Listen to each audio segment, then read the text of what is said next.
So, welcome everyone. This is my second podcast of the series, so I hope you've enjoyed the first one. If you've listened to it already, if you haven't, go back and listen to it.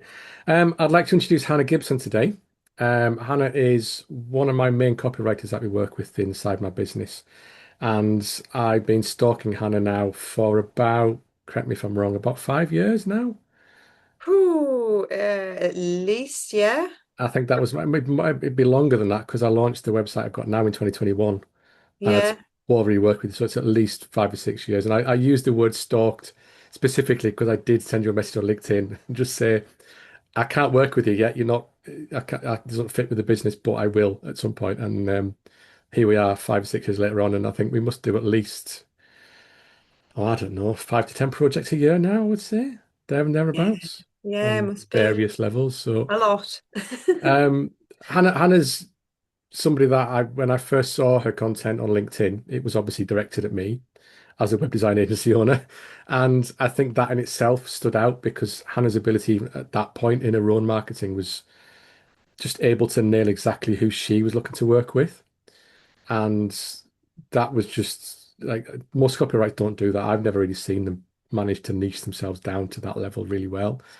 And that was my draw initially, was just I just loved the way you were writing, the direction you put the content in as well. And I don't want to overstep because it's I want you to talk about this more than me, but there's quite a difference between a copywriter that can write about a business really well and a copywriter that can actually write about a business in the eyes of the client that that business wants to attract really well and get them to engage and convert rather than, just a more generic tone, which is underselling some people. Certainly, it's getting that difference across the clients that have never worked with a copywriter before is one of the reasons why what you do stands out so much.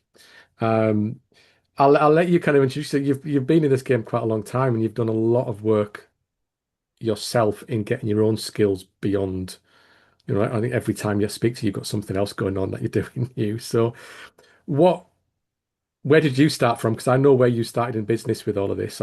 Tell me your journey to get to where you think you are at the moment in terms of the Just copywriting world. forever learning, isn't it? I think we have that in common. Entrepreneurs, business people, we just Yeah. love learning. So yeah, it's just a passion for learning, I think. But so I used to be a scientist, as you know. Left Hence the doctor name. science. People that don't know you on your LinkedIn profile, you are Dr. Hannah Gibson. Yeah, If it's that is quite, it's a bit correct. of a like a conversation starter really, because people always ask us what's your doctorate in. It's in molecular biology for Of anybody who course, doesn't really know. relevant to copyright. But I left to have my second child, set up a web design business actually. Mhm. So that's kind of maybe where the difference comes from. Because everything that I do, I've got that web design background, so I'm always thinking about um how I can make the project run more smoothly from the content perspective, Mm. for the client and the web designer. So yeah, I set up a web design business at first, started, and I was writing content for my clients at that time. And then I specialized in 2019, dropped all of the other services and retrained, did lots of copywriting courses. And it was at that point in 2019 that I really started to understand my ideal client. And that's Mm. what you were just talking about Yeah, there, yeah. about Yeah. me understanding like my marketing really spoke to you. Um, and so I just worked so hard at that point in 2019 to understand every single detail about that ideal client to such a level where the content that I write really speaks to one person but Mm. attracts lots of people. But one thing I'm very conscious of is that not everybody has that level of commitment to understanding the ideal client or need to understand their ideal client. So I Mm. like to meet people where they're at during our onboarding call and work to find out what's appropriate for that business, because it's not always appropriate to go into that much detail. It's like there's a fine balance, and that's maybe where some of the difference comes from as well. I mean, the feedback I get from my clients who work with you is, I mean, it's always been so good because they don't, I can show them examples of what you've done for others and other websites that we worked on together. And it's not until sometimes they see what you've created for them that they realize the difference between what they've got now, which is predominantly written by themselves. Sometimes it's been, but usually they've written it themselves. And then what you create is so it's that flip switch of, rather than we are the best, we do this, we are that, our services are brilliant, whatever, you generally write the opposite around and you put it in the terms of their own client, their ideal client, how they would read it. Yeah. Because if I read "We are the best," as that's like that's almost like I'm reading about me. But actually, when I read it, so I'm going to have a bad example of that, but um, your phrasing is all about you and your and I, and it brings it more personally to me when I'm reading it, even just the language that's used there. And then because you've got that focus on the words and the way that ideal client wants to see and read to really drag, like when you write for a web design agency like you have for yourself, that draws me right in because like that's exactly what I want. That's it there. And that's what you do for everybody else. I'll nick a quote from a recent project that is hopefully going to be published soon. And they've literally the client, they went on Google reviews and left you a review that even before it's finished, which was quite shocking to me that they've done that. And they literally said, your copy perfectly reflects their services, and it speaks directly to their client base, which based upon what they've got now, it just doesn't. Their current web just does not do that. And it's that repositioning and kind of that rewording of it all that um yeah, I don't see that very often at all anyway. I don't. That's why I'm not working with anybody else apart from you for this type of stuff. Copywriting is probably one of the most misunderstood or not understood Mm, services.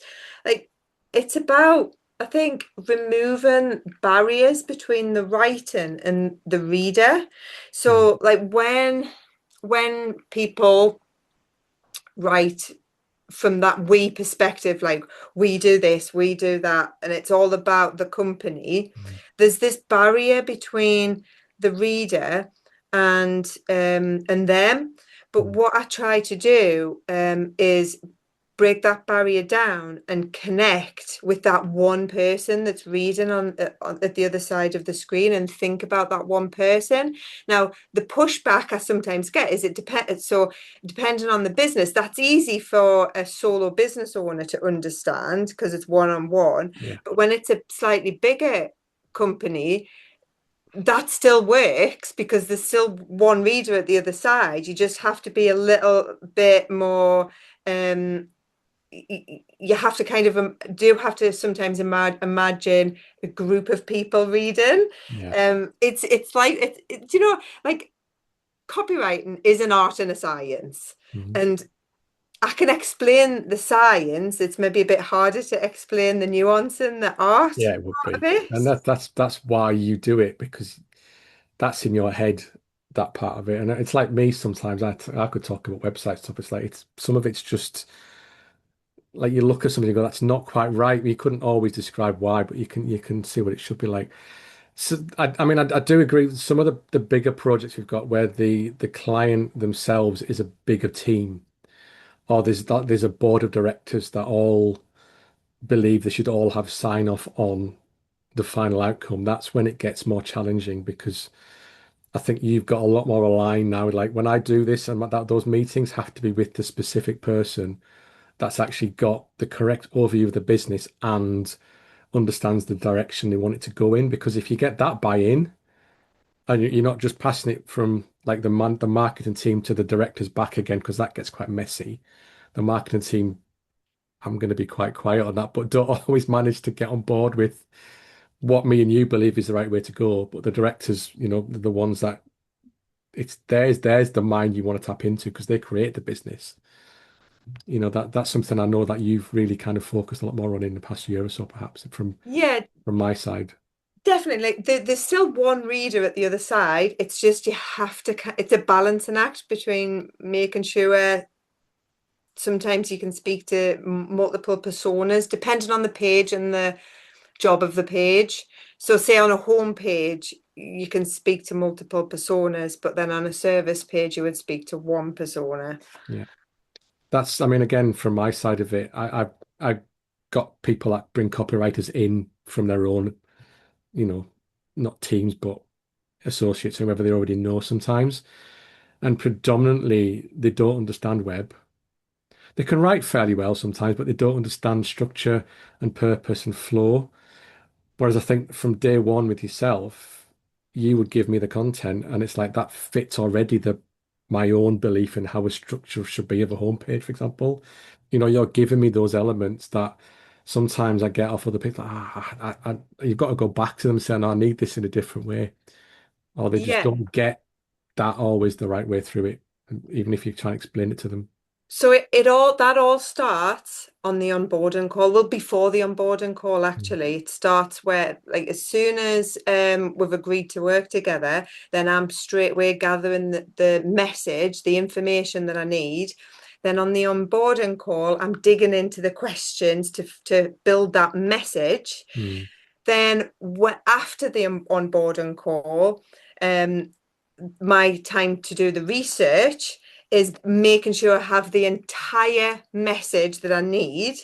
Then after that, it's looking at breaking that message down and making sure that it's structured across the website Yeah, properly. So the hierarchy of the message. So that's what you're saying that I did when we first met mm. is it's getting the message and making sure the different parts of the message are in the correct order on the page, considering where exactly the reader is at in their awareness of your solution, and what the call to action is, or like what you want them to do. Or you've got to consider the voice and everything.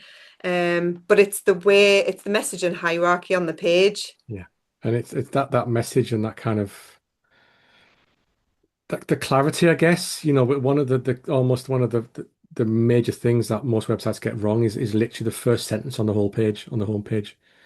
It's either welcome to our website or welcome to our business name or something that doesn't actually tell anybody what they didn't already know, or it's so vague or missing that they don't know what you do. I've seen somebody recently launch their new website in it. I'm going to say they were competitive because they are, I guess. And I'm like, I looked at it, I don't know what you do. I know what you do because I know who you are, but I land on your website. It's like, I don't know what you offer. I've got some scrolling stuff going on. I'm like, what? That doesn't tell me as a potential customer what you do for me. And yet they're trying to sell it to others, pretending they know what they're doing. I'm like, but it doesn't, that bit is so, and that's what you get so right is you get that, I call it the tagline. It's like that, literally that opening statement is this is what we're doing for who, and then these are the really good benefits of working with us, or what, kind of really honing that in a little bit. And that is so fundamental that when people get it wrong, they're kind of losing out. They must be, I don't know what they're losing out. It must be a almost an unmeasurable level of people that just go, I don't know what you're doing and disappear off somewhere else. It's crazy how many like inquiries I get where I have to look at the website to find out what they do. And Mm, it can take us like 10-15 minutes to work out what yeah, it is that they do. And definitely. it's like buried somewhere. There's like this golden nugget sentence buried somewhere at the bottom of an about page or something like that. And you're Yeah, like, so a lot of the time, again, it depends on the client, it depends on the project, it depends on the need, but a lot of the time my job is to reorganize the messages and put them in the right places. Sometimes a business might not have those parts of the message in place, and then we'll have to work to find those out. But sometimes it's as simple as reorganizing everything. yeah, you're right on that one. It's I think back to my first website and oh my God, what was I doing myself back then? Same. Because I was like yourself, I started off doing all of it really, or at least telling people I could do all of it. And then over the years realizing I couldn't do it as well as I should be. And then you start going, Right. Well, my major change for my business was back in 2021 where I literally went all out on collaboration. So rather than trying to keep it all myself and not outsourcing the things like, no, I'm not, I mean, I've got no educational background specifically in web design. I've got IT background. I did a HND and I've done other bits and all sorts of stuff. And I worked in IT for, 17 years, but I've not got any web design experience in itself. But through those jobs, I got into it through force almost of having to do websites for the people I worked with at the time. And then a few years, you kind of go, "Oh, I'm like, I'm not a designer. I could see other people's work. I'm like, that's not mine and not where I want to be with it. And I had a client then who came to me with the design pre-done. And that was when I started to go, hang on a minute, I can do that. I know people that do that. Your copywriting came in through LinkedIn at a time where it's like, that's what I want to be doing for my clients. And although it's not mandatory part of my packages now, it's kind of it is really, if you look at my website pricing packages, copywriting is in all of them as a standard feature and it's your work within it. And I don't hide behind that either. My team, anything I talk about, the case studies, everything, I mention who I work with because I don't want to pretend that I'm doing it all on my own or, or whatever, because I feel as if it is about people. What you do is about the people that those businesses I work with and you work with want to have as their own clients and themselves and bringing that people thing across the whole website, whether it's the design, the photos, the content, the wording, everything, because nothing's changed. I know AI's come in and everything else, but people still buy from people. And if we lose that focus and go too far down the other way, you know, we lose that. And that's, I guess, in terms of the way that people write it themselves, they're writing it about themselves. And that flip for you to write it about their ideal client, and they're saying with that, like, I want some actual photographs of you and your team and your workplace and everything else so that your website feels like an extension of walking into your office to meet you. Your content does the same thing. It's an extension of that business rather than a director pat on the back, look at how great we are website, which doesn't do the same thing. And It's there's a time and place for that perhaps, but I'm not really sure there really is as much as people like to think there is. it's the best way to it's the best way to get a team of experts doing a specialist job Mm, all together. I spent a long time, I haven't said it for a while, I don't think, but I spent a long time saying that message, build better mm. websites together, because it's true. Like that's how you get the best results when you have a team, and you're obviously brilliant at bringing together teams I of. think that's my skill set. I'm gonna own that one because it certainly is. It's not a. I pretty much project manage it now. I don't do all of it. There's bits I do still do, but I've got people around on all levels now that we can look at whenever you want. I mean, I feel like I want to kind of AI is one of those areas that I know people can easily now pop off to and write my website. They can build it, design it, write it, whatever they get. Without dragging it out too much for you, where does it fit now into your business in terms of how you may or may not use it on a basis with what you're up to? So, my favorite thing that I heard somebody say once was bad marketers, sorry, AI just amplified bad marketing. Yeah. Like, it, but also it's really good in some ways as well. I'm not against AI at all, and I do use it in my business. But like, if you, it's weird because there's kind of like it changed nothing, but it changed everything, didn't it? Yeah, that's Like fair. it changed Yeah, you're right. nothing about marketing. You still need to stand out from the crowd, but AI changed everything because there's just so much content. So Mm. there's so much bad content. Um, that makes it a fun job as a marketer, I think, because it's kind of like you have to constantly always stay It's ahead of the game. yeah, it's an interesting thing to because obviously it can work both ways. If you're already not the best at what you're doing, it's going to amplify the fact that you're not the best. If you're Yeah, actually really good at it and exactly. you can drive the AI with the right expertise of what you want to get out from it and actually understand whether what it's giving you as ideas and stuff to work with is actually what you need from it, that's the big difference, Yeah, I you think know. it's like it's made really good copywriters better, and it's made bad marketers bad marketers. Do you know, like Yeah. it's kind of like um done that. So what where do I use it? One thing that I think is a brilliant, so I'll give you a tip. Record sales calls, right? Don't highlight that to me as if I don't do it. Record sales calls, I do it now. put your transcript into ChatGPT or Claude or whatever, and ask it to pull out the voice of your customer, Okay. unparaphrased. So make sure it's genuine sentences. And the gold mine, it just speeds things up. So I Don't used to give do too much this away. before AI. I want people to work with you still. I used to, well, it's where do you put them on the website? Well, yeah, there is that. Yeah.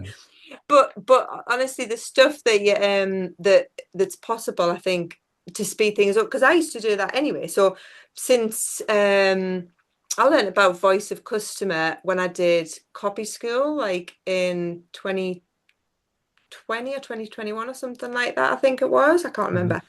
Um, and it was a very, very long process of going through searching online forums for voice of customer, searching Reddit, just like all sorts of different places like Amazon reviews and things for your voice of customer.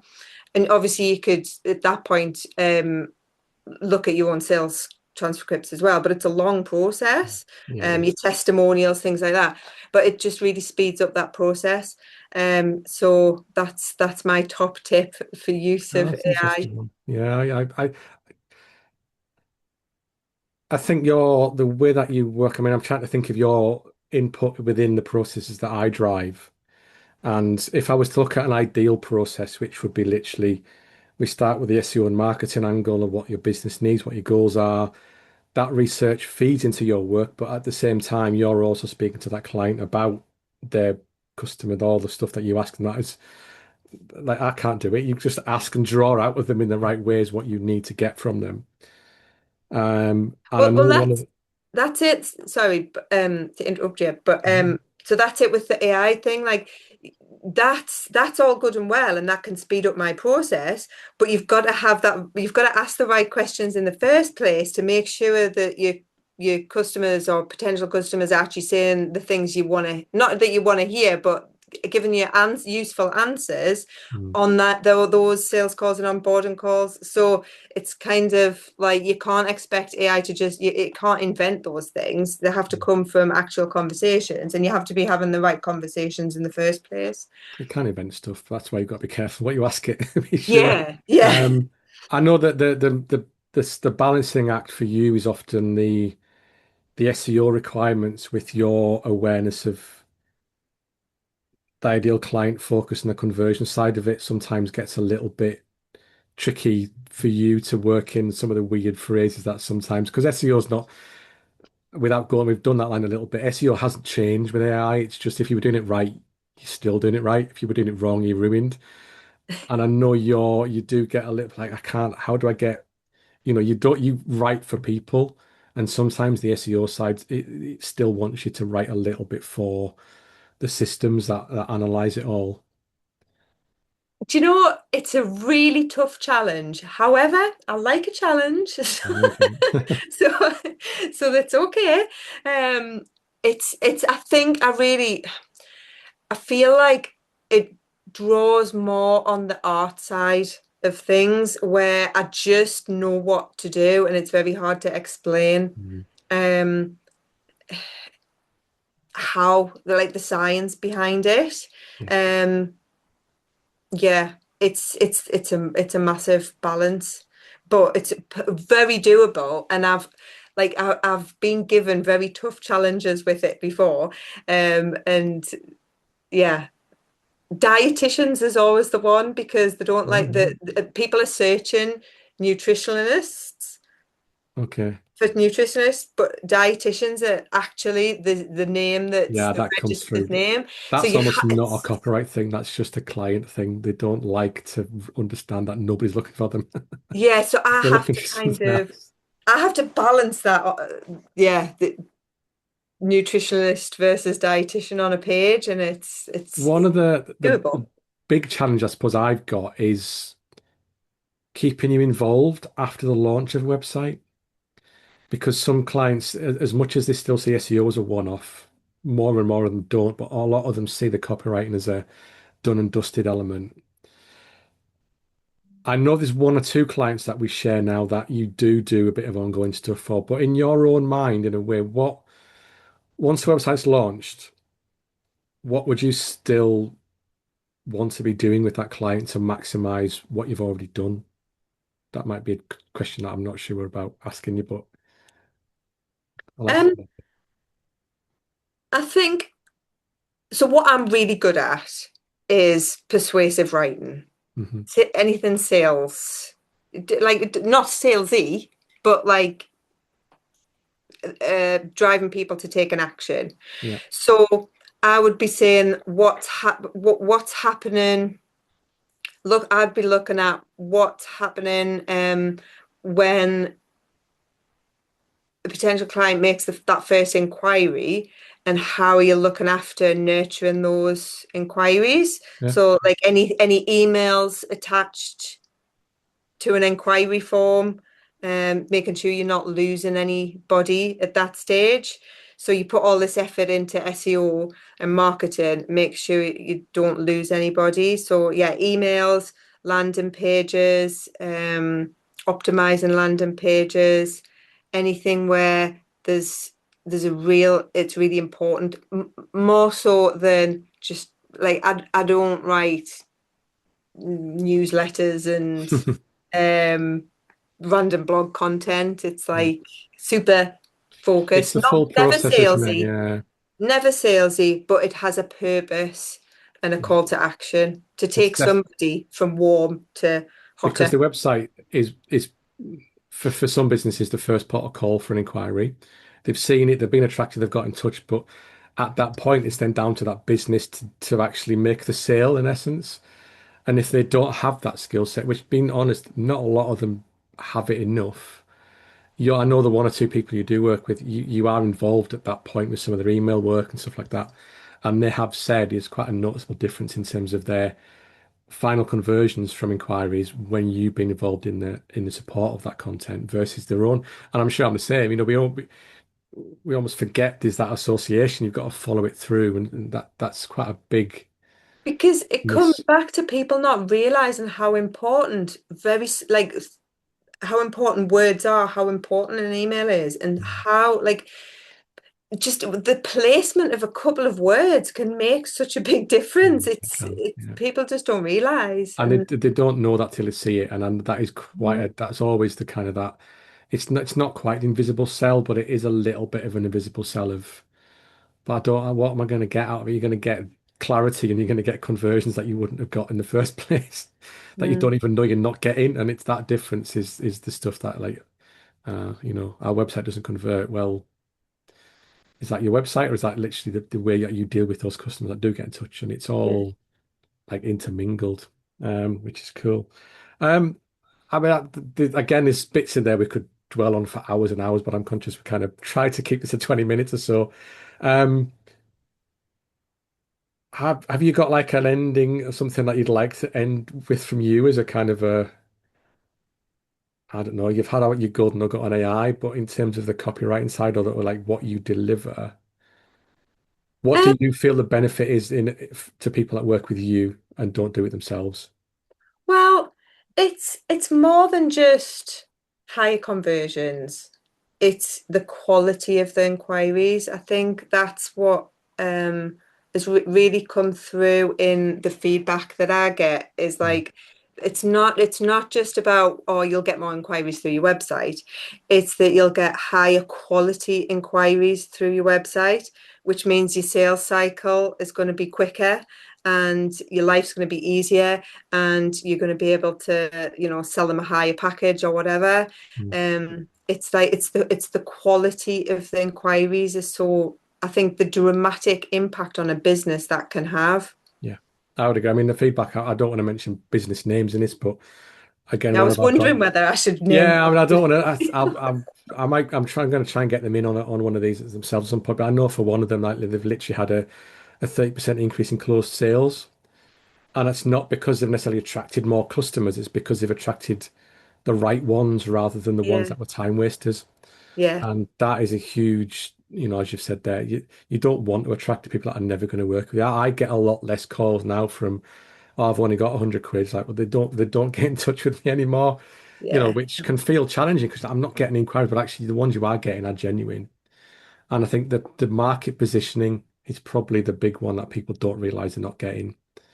When you get that tagline, that intro, that content at the level that that business is either at or is moving towards, it changes their game and it changes their own mindset a little bit. yeah. The confidence they get from understanding their own business in a different way can sometimes be quite another flick switch in their own heads, which is cool. And the obvious thing that it's just far easier for somebody else to do it Yeah, because, like, we're all guilty of procrastinating about things, but I've done this for a long time and I can see, like, I can see the path and I make sure that we stick to the timelines, you do everything that. gets done, there's no dragging things on, there's lots of keeping in the loop and keeping to schedule. And I think that is really just as important because what's a really high converting website if like it's not ever online? Published, never finished. Yeah, I'm not going to name any names. I've got some still that actually are they're into the third or fourth year now, which not very many get like that. But I've got one at the moment that is hopefully nearly finished. We'll see. So, thanks for your time again, Hannah. I will put your details in the comments and the descriptions of all of any publishing of this one. If anybody wants to speak to Hannah directly, please do. You don't have to come from me at all. It's her own business. Um, or myself. I don't mind either way, but that's where we go. So, any questions or comments, drop them in the comments on the video or come back to us directly. If we can, we'll answer them back as soon as we can. And thanks for watching. And thanks for Hannah. Thank And you. Thank see you you, we'll very see much everyone next for time. having Thank you. us. Bye bye.